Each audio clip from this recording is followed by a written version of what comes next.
It's extraordinarily humbling, and I mean, it's kind of beautiful in a way that as creators we get to do something that's true to our hearts, and then other people pick up on that same sort of passion. We're taking all these risks with the game and making a more complicated game, a more nuanced story than we've ever done before, and it's something we really wanted to play, but we had no idea what the public, how they would react to it. And of course it was really, really exciting for us to see that people didn't just buy into it, but they were really excited about the world and the story and the themes and the subtext that we were putting into it. Really, people just got the game 100%. You know, as an artist, as a creator, you want people to love your work. You want to cause some emotional reactions. So it just kind of leads us and encourages us to keep going in the directions that inspire us.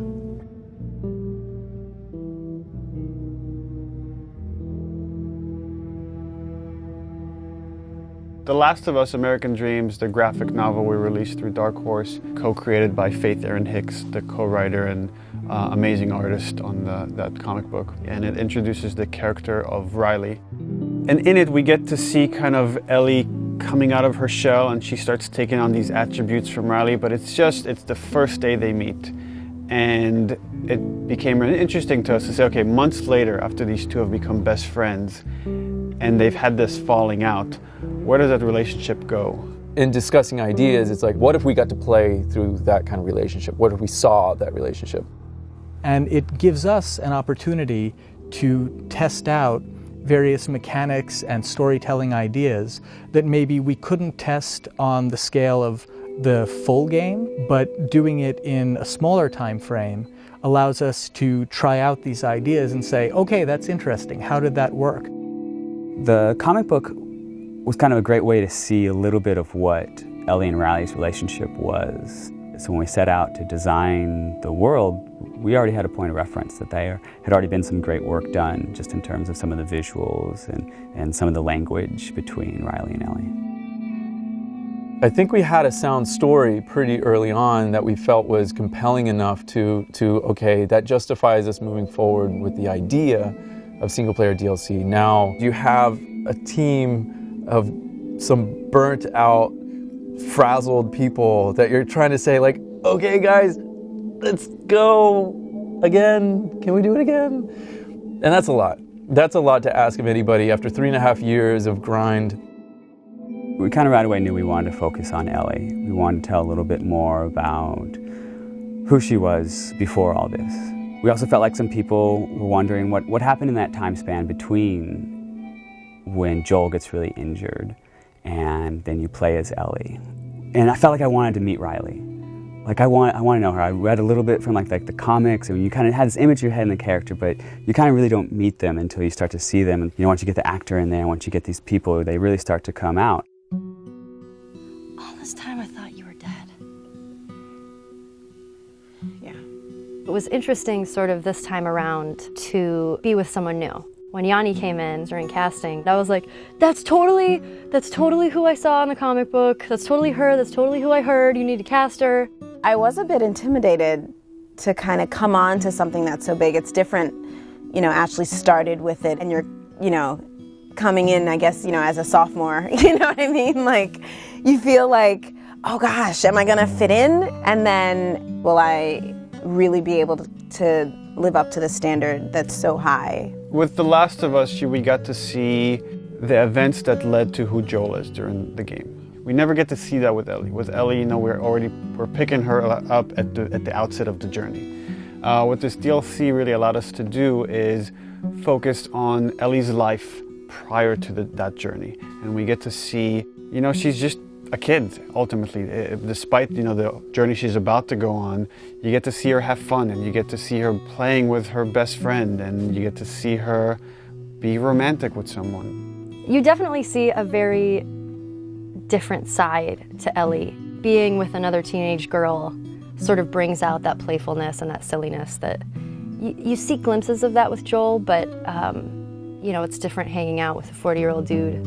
You know Ellie as this really tough, strong kid that has gone through so many crazy things and has seen so many things, to this other side of her, a little bit more vulnerable, softer side of her through the eyes of Riley. So it's a really interesting relationship there because you get to see somebody who really influenced who Ellie is and taught her how to survive and be strong. And then you see that playful Ellie, and you see the events that are shaping her and changing her, and how she loses the one person in this world that she cares for.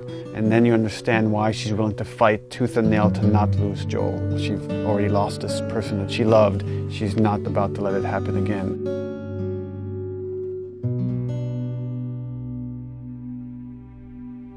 There was a lot of gameplay where we kind of challenge ourselves to say, okay, how do we add tension? How do we add core mechanics to two teenage girls that have snuck out of this military dorm and are being playful at the mall? There are large portions where there is no combat, where we're really focusing on the narrative connection between you and an allied character. What's really important to us is how we parallel the player's emotional experience in the characters and vice versa. We want you to always be feeling the way that the characters are feeling. What the fuck are you looking at? We look at contrast a lot whenever we're trying to create pacing of things. And you can't have your lights without your darks, your highs without your lows. So while we're looking at the Ellie storyline, we also want to contrast that with what's happening in the desperation of Joel. So the combat is kind of an extension of the obstacles, the barriers inside of her way that she needs to overcome.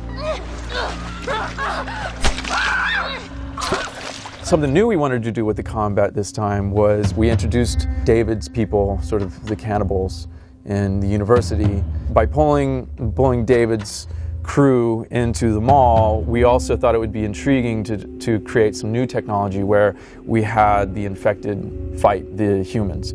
We developed a number of setups, combat setups, during the DLC where the player has the opportunity to pit those two sides against each other.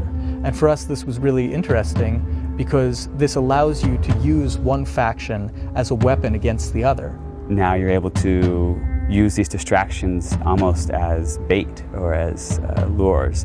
So that creates this whole new way to think about a combat space and to think about ways that you move around. But it still drives home that idea that it's a desperate world and you're trying to survive in it.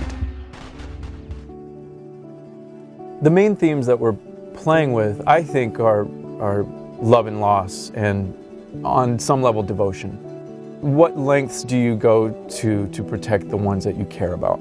If you never know if you're going to die tomorrow, in the next hour, in the next few minutes, every moment spent with those you love is a moment to cherish. The relationship between Ellie and Joel, it dealt with survival, it dealt with loyalty, and ultimately it dealt with love. The love of a parent to a child or a child to a parent. The DLC is not that different. In this world, all you really have are your relationships and your friends. I mean, that becomes everything. And I think that's sort of reiterated in the DLC. One of the great things about Last of Us was how much people related to Ellie and enjoyed Ellie and saw her as this strong character. And here we'll get to see how her time with Riley has become that and something that propelled her to be able to go on this journey with Joel.